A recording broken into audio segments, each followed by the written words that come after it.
طاسه على النار، هحط فيها شويه محترمين كده من الماده الدهنيه. انا هستخدم الزيت.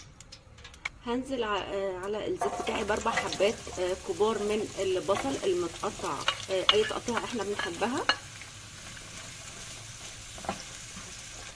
دلوقتي بقى معايا التوابل بعد البصل ما خد تشويحه حلوه كده، مش عايزاه ياخد لون. معايا فلفل اسود وكمون وكزبره وملح، وطبعا التوابل اللي احنا بنحبها. لو عندنا طبعا بهارات سمك ممكن نحط. دلوقتي هنزل بقى بمعلقه من الثوم، وطبعا الكميات بتاعه الاكل حسب كميه الوصفه اللي احنا بنستخدمها، او الحاجه اللي احنا هنطبخها. بالنظر كده بنستخدم الكميات بتاعتها كده. يا دوب اللي شميت ريحه الثوم مش عايزاه يتحمر.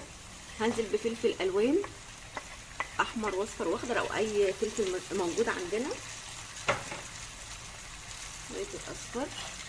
وزي ما قلت احنا مرتبطين بالكميات المتوفره عندنا، مش بمكونات معينه خالص. واخر حاجه الفلفل الاحمر، وكل الحاجات دي على نار عاليه جدا. دلوقتي بقى معلقتين صلصه طماطم كبار، تقليبه. ننزل بقى ب3 حبات طماطم كبار كمان، مبشورين مش معصورين. دلوقتي بقى الخلطه بتاعه السمك، معلقتين 3 كده من خلطه السمك بتودي الطعم الطاجن بتاعي في حته تانية خالص، ودي مهمه جدا جدا جدا. طبعا كلنا عارفين خلطه السمك، كلنا شاطرين. هي فلفل وكزبره وثوم وملح وكمون.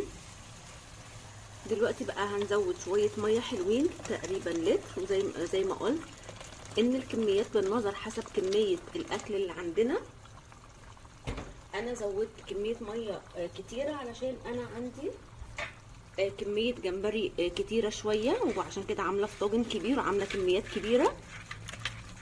غلوه واحده بس على النار، وهرجع وهحط الجمبري او الطاجن بتاعي في الفرن. وزي ما قلت غلوه واحده بس على النار من فوق. بعد كده بقى هنزل بالطاجن بتاعي في الفرن. هشغل الفرن على اعلى درجه حراره من فوق ومن تحت. كده بقى جاهز معانا احلى طاجن جمبري ممكن تاكلوه. ريحته جايبه لاخر الدنيا. ما بيقعدش في الفرن اكتر من ربع ساعه بالكتير قوي، وكمان على البوتاجاز من فوق 5 دقايق بس يا دوب يغلي، وبعد كده بنحطه في الفرن.